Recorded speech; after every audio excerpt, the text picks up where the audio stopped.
Hello. ನಿಂಗೊಂದ್ question ಕೇಳ. ಕೇಳು. ಇದು ಹಾರುತ್ತೆ ಆದ್ರೆ ಅಕ್ಕಿ ಅಲ್ಲ, ಏನು? ಹಾರುತ್ತೆ ಅಕ್ಕಿ ಅಲ್ಲ, ಕೋಳಿ ಅಲ್ಲ, ಬಾತ್ಕೋಳಿ. ಲೋ, ಬಾತ್ಕೋಳಿ ಎಲ್ಲೋ ಹಾರುತ್ತೆ, ನಮ್ಮನೆ ಹತ್ರ ಹಾರುತ್ತಪ್ಪ. ಸರಿ, ಇನ್ನೊಂದ್ ಕ್ವಶನ್. ಇದಕ್ಕೆ ಕೊಂಬಿರುತ್ತೆ ಆದ್ರೆ ಗೂಳಿ ಅಲ್ಲ, ಏನು? ಕೊಂಬಿರುತ್ತೆ ಗೂಳಿ ಅಲ್ಲ, ಜಿಂಕೆ ಇಲ್ಲ, ಗಂಡು ಜಿಂಕೆ. ಅಷ್ಟೇ ಗೊತ್ತಿಲ್ವಾ? ಹೆಣ್ಣು ಜಿಂಕೆ ಕೊಂಬಿರಲ್ಲ. ಮರ್ತೋಗ್ಬಿಟ್ಟಿದ್ದೆ ಶಿಷ್ಯ. ಸರಿ, ಮೂರನೇ ಕ್ವಶನ್.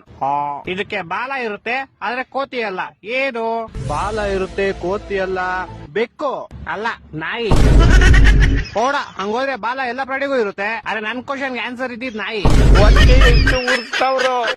ಆಯ್ತು, ಲಾಸ್ಟ್ ಅಂಡ್ ಫೈನಲ್ ಕ್ವಶನ್ ಕೇಳು. ಈ ಕೇಳಿರೋ 3 ಕ್ವಶನ್ಗೂ ಒಂದೇ ಆನ್ಸರ್ ಹೇಳಪ್ಪ. ಹಕ್ಕಿ ಅಲ್ಲ ಹಾರುತ್ತೆ, ಗೂಳಿ ಅಲ್ಲ ಗುಮ್ಮುತ್ತೆ, ಬಾಲ ಐತೆ ಕೋತಿ ಅಲ್ಲ, ಏನ್ ಹೇಳಪ್ಪ? ಇದು ಗೊತ್ತು ಶಿಷ್ಯ ನಂಗೆ. ಹೇಳೋ. ಪಟ ಅಲ್ಲ, ಗಾಳಿಪಟ. ಈ ತರ ಹಿಂಸೆ ಕೊಟ್ರೆ ಜನಗಳಿಗೆ ಯಾರು ಬದುಕ್ತಾರ? ಅವ್ರ ಅವ್ನ್ ಗಟ್ಟಿ ನನ್ ಮಕ್ಳು ಸರ್ಕಾರ ಅವ್ರ ಅವ್ನ್ ತಾಯಿನಾಡ.